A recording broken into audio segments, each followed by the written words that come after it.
White House staff Easter worship service on Thursday. The President and the First Lady are honored to continue the tradition of the White House Easter egg roll, which will take place on the South Lawn next Monday. In other news, President Trump is turning America into a manufacturing superpower again.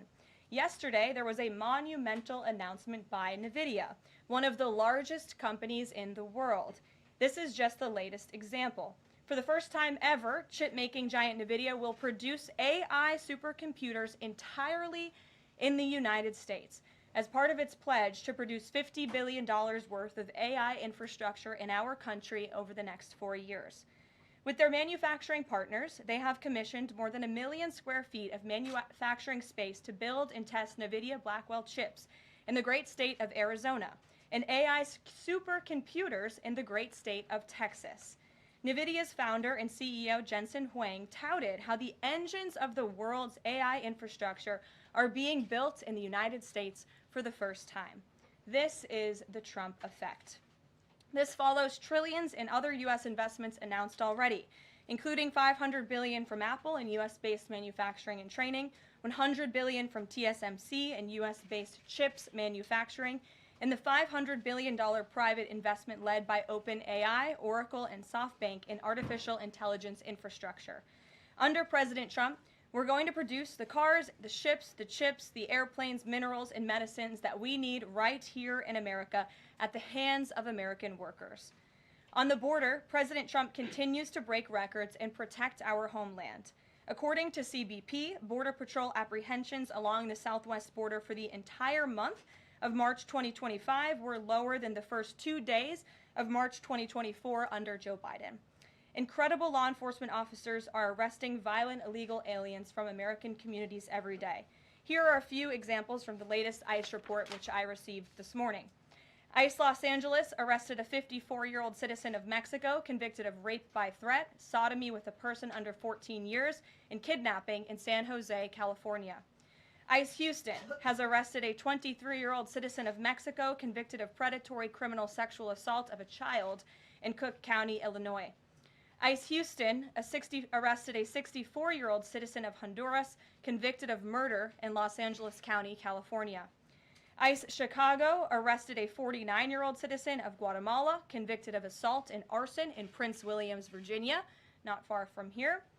ICE Denver arrested a 36-year-old citizen of Mexico who is registered as a sex offender and has been convicted of sexual assault of a child in Lake County, Colorado.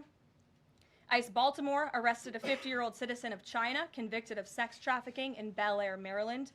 And ICE Boston arrested a 46-year-old citizen of Jamaica convicted of 3 counts of rape of a child and 2 counts of indecent assault and battery of a child under 14 in Boston, Massachusetts. President Trump and our administration will not rest until every single violent illegal alien is removed from our country. The safety of the American people is too important to settle for anything less. On that note, the Democrat and media outrage over the deportation of Abrego Garcia, an MS-13 El Salvadorian illegal alien criminal who is hiding in Maryland, has been nothing short of despicable. Based on the sensationalism of many of the people in this room, you would think we deported a candidate for Father of the Year. That's because, unfortunately, many in this country care more about this quote-unquote Maryland father, a legal alien MS-13 gang member, than a Maryland mother and an American citizen who was brutally murdered at the hands of a different illegal alien. Of course, I am referring to Rachel Morin. And if you didn't see yesterday, a Maryland jury found illegal alien Victor Antonio Martinez Hernandez guilty of murdering Rachel Morin in August of 2023. She was a 37-year-old mother of 5 who was jogging in an otherwise safe community northeast of Baltimore when this monster ambushed, strangled, and beat her to death before stuffing her brutalized body in a tunnel drain. The Morin family finally got justice yesterday, but they will never get Rachel back. Our hearts go out to Rachel's family, her 5 children, and her mother, Patty, who has suffered the unimaginable loss of her daughter. In case you missed it last week, President Trump signed a national security presidential memorandum directing federal agencies administering federal land on the border to make land available to the Defense Department in a new national defense area. This followed the president's Day 1 executive order committing his administration to marshal all available resources and authorities to stop the unprecedented flood of illegal aliens into our country and to obtain complete operational control of the borders of the United States of America. Once again, the president is fulfilling another key promise. This new national defense area spans more than 170 miles across our border in New Mexico. But in the coming weeks, this administration will add more than 90 miles in the state of Texas. This national defense area will enhance our ability to detect, interdict, and prosecute the illegal aliens, criminal gangs, and terrorists who were able to invade our country without consequence for the past 4 years under the Biden administration. It will also bolster our defenses against fentanyl and other dangerous narcotics that have been poisoning our communities. With all of this work being done to make America great again, we continue to see a positive response from the American public. A brand new poll published from the Daily Mail and JL Partners this morning found that President Trump's approval rating is at an all-time high. That's because the president is working tirelessly to keep his promises to the American people, as I just saw him doing today in the Oval Office. We have a reporter in our new media seat today, Matthew Foldy. I like your boots, Matt, who is the editor-in-chief of the Washington Reporter. Washington Reporter is a new, fast-growing outlet that breaks stories about legislation and interviews leaders in Congress and across the administration. The publication's readership includes the highest levels of business and government. And with that, please kick us off, Matt. And we've interviewed you as well. So Caroline, thanks so much for having me here on behalf of our readership and the millions of Americans who I think appreciate what you're doing with the new media seat here and making this a more accessible briefing room. I'm curious with Harvard, we saw the Trump administration today announced it's cutting around $2 billion, or freezing $2 billion in funds to Harvard because the campus has serious problems with violence and with anti-Semitism. We saw President Obama, former President Obama, side with Harvard, which rejected the Trump administration's demands. I'm curious, where does the administration see this going with Harvard and with other colleges and universities in America that are refusing to reform in wake of the sort of craziness that we've seen take over some of them? Thank you, Matt, for being here, and thanks for the question. When it comes to Harvard, the president's position on this is grounded in common sense, in the basic principle that Jewish American students, or students of any faith, should not be illegally harassed and targeted on our nation's college campuses. And we unfortunately saw that illegal discrimination take place on the campus of Harvard. There are countless examples to prove it, particularly with the stunning confession by then Harvard President Claudine Gay, who said that bullying and harassment depended on the context. The president at that time made it clear to the American public he was not going to tolerate illegal harassment and anti-Semitism taking place in violations of federal law. So the president made it clear to Harvard, follow federal law, no longer break Title VI, which was passed by Congress to ensure no student can be discriminated against on the basis of race, and you will receive federal funding. Unfortunately, Harvard has not taken the president or the administration's demands seriously. All the president is asking, don't break federal law, and then you can have your federal funding. I think the president is also begging a good question.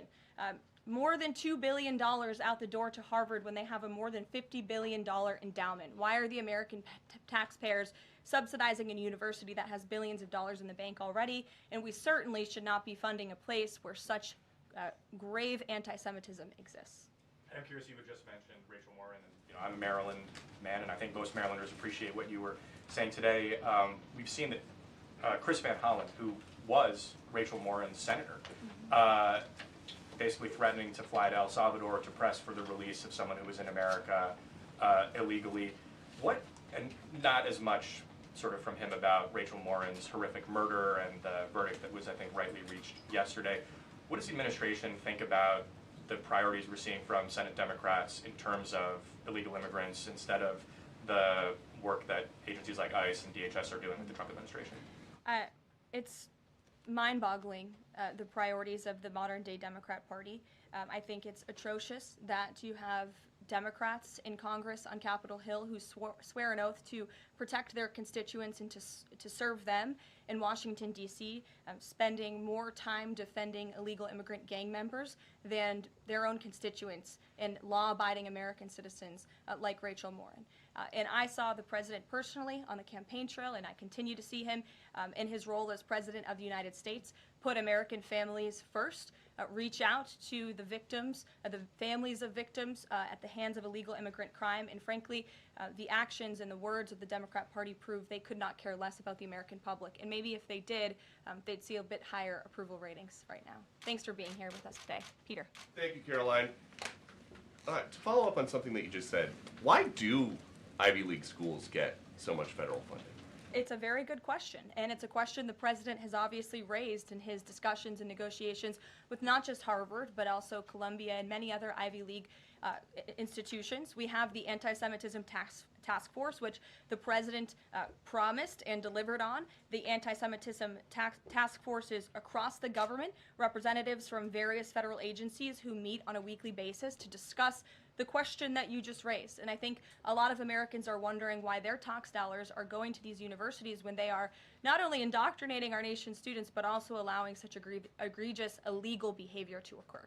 To follow up on immigration, deporting American citizens to Central American prisons, is it legal, or do you need to change the law to do it? Well, it's another question that the president has raised. It's a legal question that the president is looking into. And he talked about this yesterday when with his meeting with President Bukele in the Oval Office.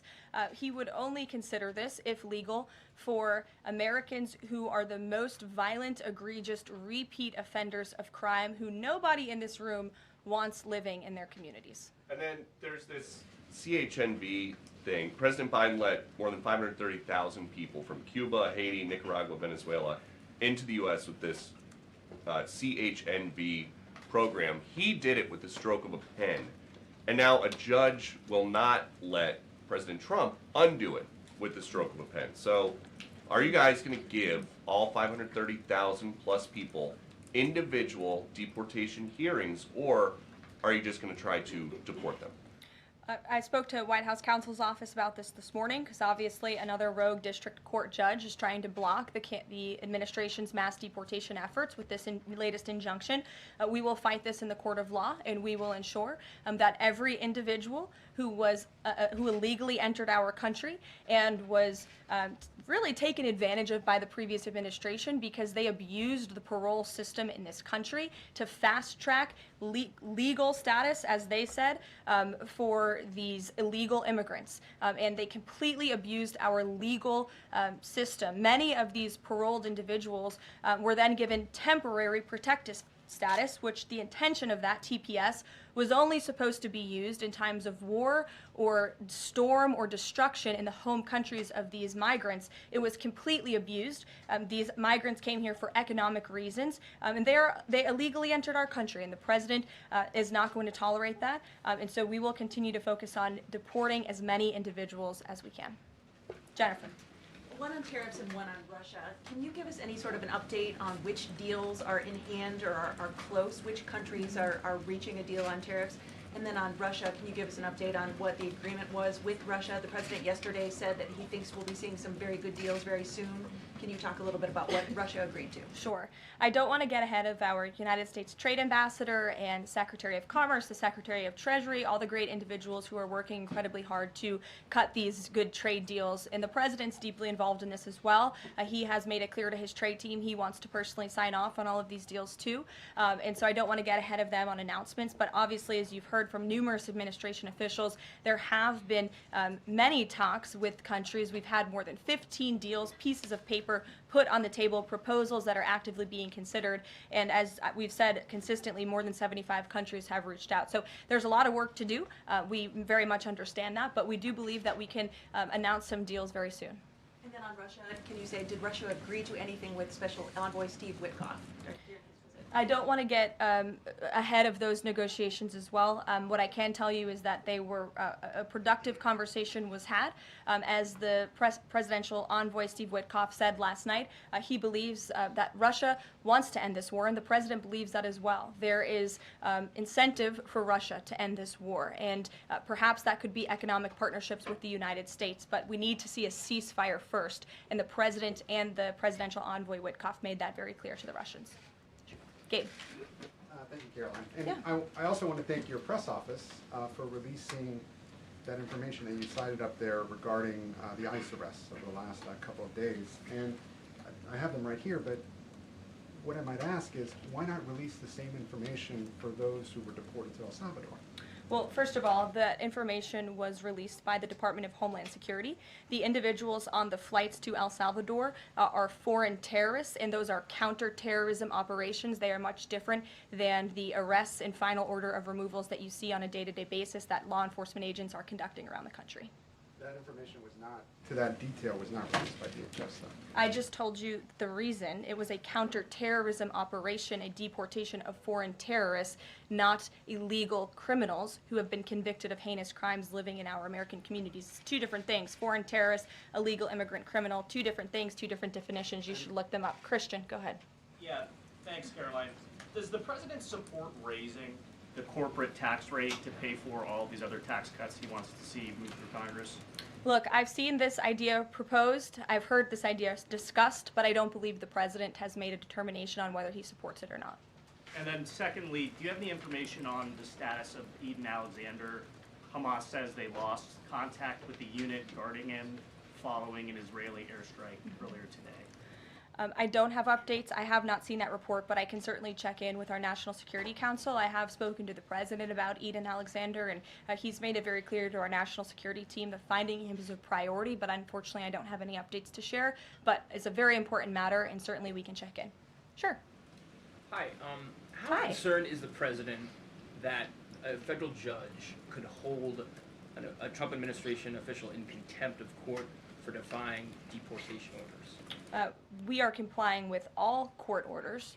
So I see what you're trying to do there with that question, but we're very confident that every action taken by this administration is within the confines of the law, and we continue to comply with the court's orders. And you have seen that, and the president made that clear yesterday in the Oval Office with President Bukele. Sure. Thanks, Caroline. Could you, just going back to El Salvador, could you just explain to us a little bit more about the legal basis on which you may be able to send US citizens to prison there? I know you said that President Trump is looking at it, but can you explain to us a little bit more about how that might be possible? We're looking at it, and when I have more for you to share, I certainly will. Sure. Still going off the El Salvador questions, yesterday in the Oval Office, administration officials made it very clear that El Salvador is responsible for Mr. Abrego Garcia, yet El Salvador's president said we're not going to do anything with him. So my question is, who is responsible for this man and where he's going to end up? Well, no. First of all, President Bukele said that he is not going to smuggle a foreign terrorist back into the United States of America, as many in this room in the Democrat Party seemingly want him to do. Abrego Garcia was a foreign terrorist. He is an MS-13 gang member. He was engaged in human trafficking. He illegally came into our country.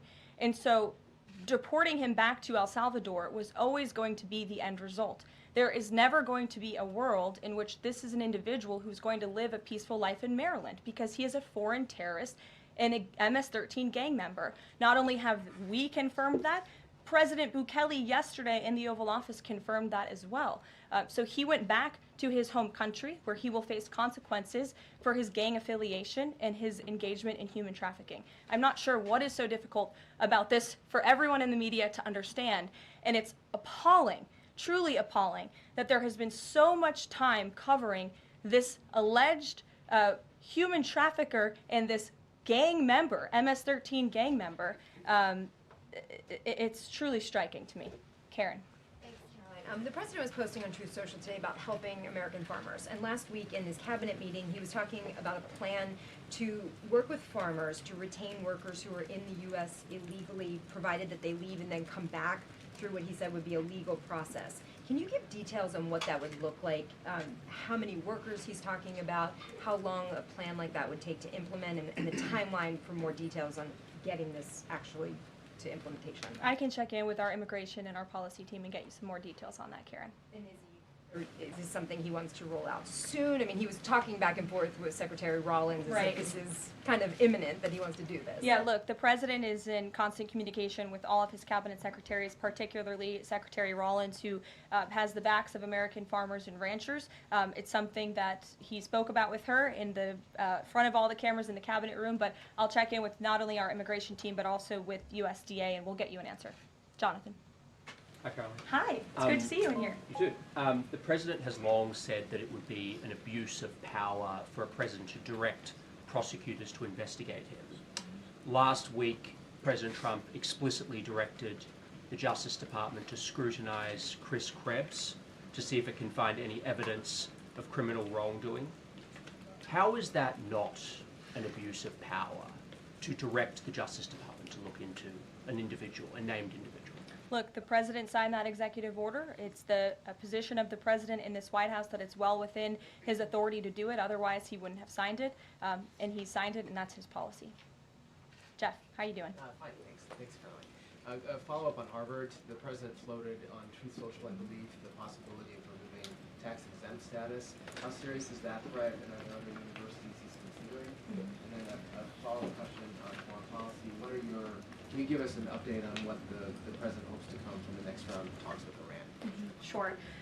First, when it comes to Harvard, as I said, the president has been quite clear they must follow federal law. He also wants to see Harvard apologize, and Harvard should apologize for the egregious anti-Semitism that took place on their college campus against Jewish American students. There were professors who said that he had engaged in discriminatory behavior against Jewish students. Of course, you had the former president of the university saying bullying and harassment depends on the context.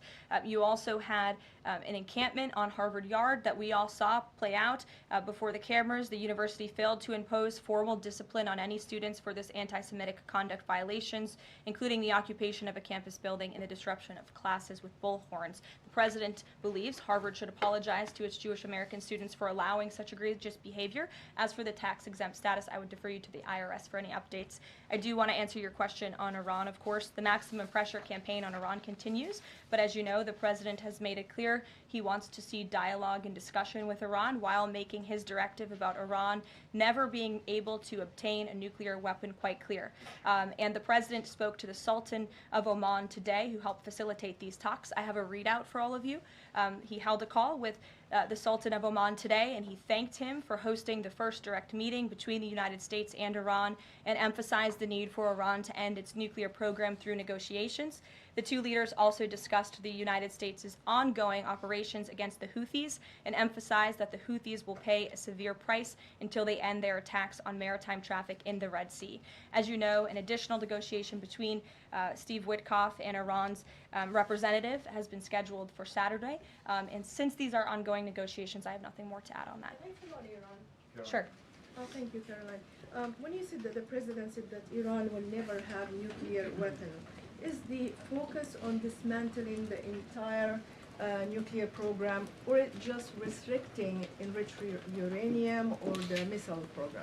The president does not want to see Iran have a nuclear program. He does not want Iran to obtain a nuclear weapon. He's been very clear about this. Shelby. Thanks, Caroline. Shelby, you have a seat today. I know, stole it. Glad to see it. Two quick ones on TikTok. First, is the president expecting to extend the TikTok ban that's now June 19th if China doesn't come to the table in time? Well, June 19th is a long ways away, obviously. I think it's 2 months away. 2 months is a long time in the Trump administration, as you have all seen. We work at Trump speed around here. We get a lot done, so definitely don't want to get ahead. The vice president continues to lead these negotiations and talks. The president's involved, and they're ongoing. And then the president previously said he'd consider reducing tariffs on China in order to get a TikTok deal done. Is that option still on the table? Look, the president has made his position on China quite clear, although I do have an additional statement that he just shared with me in the Oval Office. The ball is in China's court. China needs to make a deal with us. We don't have to make a deal with them. There's no difference between China and any other country except they are much larger. And China wants what we have, what every country wants, what we have, the American consumer. Or to put it another way, they need our money.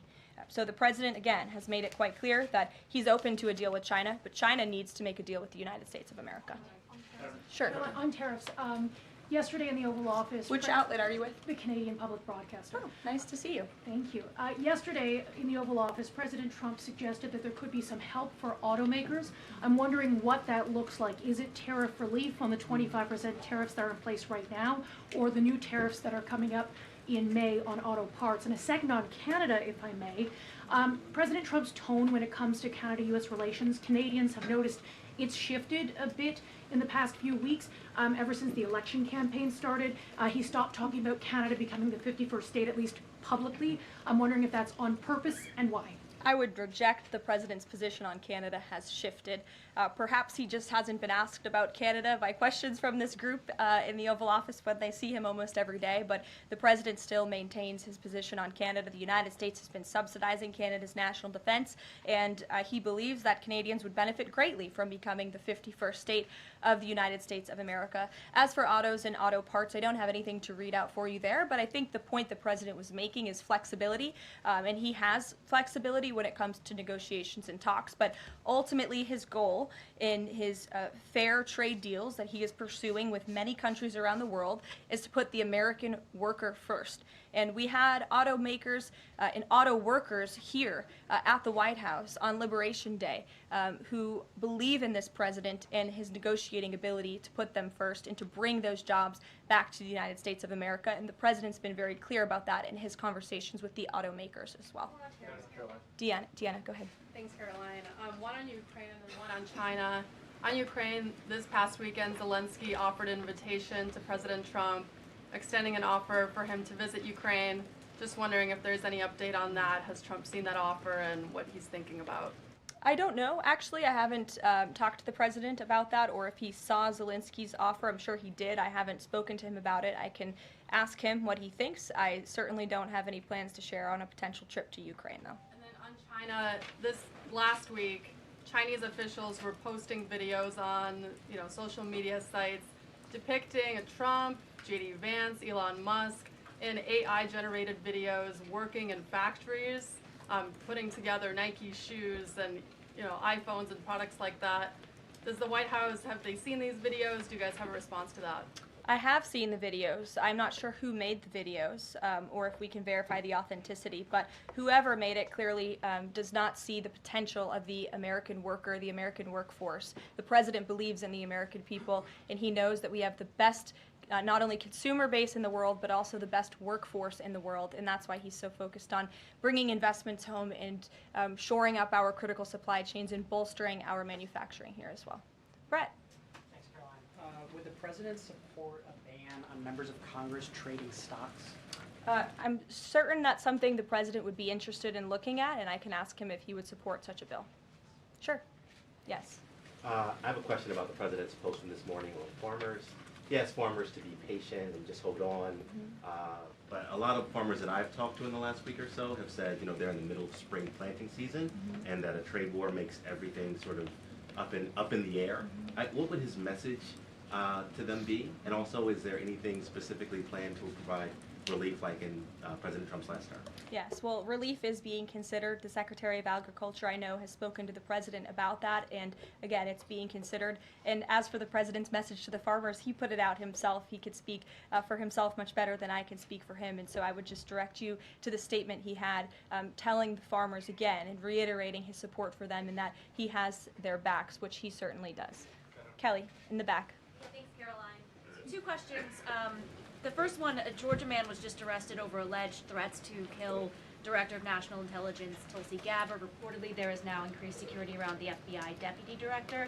Can you talk about the level of threats against various administration officials, and then a second one on Biden?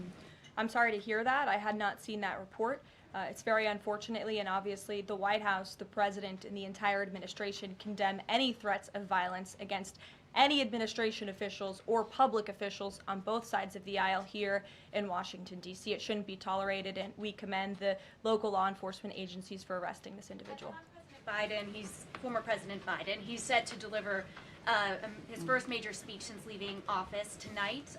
He plans to talk about what I'm told will be Social Security under the current administration, closing of offices, longer wait times, harder for seniors and people with disabilities to access earned benefits, is what Democrats have been saying today. I wanted to get the president's response, or if he plans to respond to this, and comments on what Democrats are calling cuts to Social Security. My first reaction when seeing former President Biden was speaking tonight was I'm shocked that he is speaking at nighttime. I thought his bedtime was much earlier than his speech tonight. I understand the topic of his speech will be Social Security. Let me make it very clear ahead of former President Biden's remarks.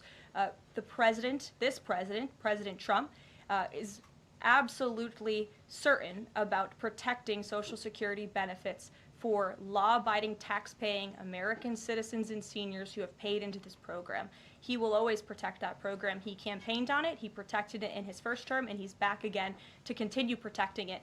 On the topic of Social Security, I have some news before I let you all go. Later this afternoon, the President will be signing a presidential memorandum aimed at stopping illegal aliens and other ineligible people from obtaining Social Security Act benefits. The memorandum will direct the administration to ensure ineligible aliens are not receiving funds from the Social Security Act programs. It will expand the Social Security Administration's fraud prosecutor program to at least 50 U.S. attorney offices and establishes a Medicare and Medicaid fraud prosecution program in 15 U.S. attorney offices. The memorandum will also require the Social Security Administration Inspector General to investigate earning reports for individuals aged 100 or older with mismatched Social Security records to combat identity theft. And the memorandum will direct the Social Security Administration to consider whether to reinstate the use of civil monetary penalties against individuals who engage in Social Security fraud, an effort that has been paused for several years. These taxpayer-funded benefits should be only for eligible taxpayers. And President Biden should think about what he did in his last term, which is allow tens of millions of illegal people into our country, many of whom were fraudulently receiving these benefits. So you'll hear from the President on that later, and we will see you later in the East Room. Bye, guys. Thanks, Caroline.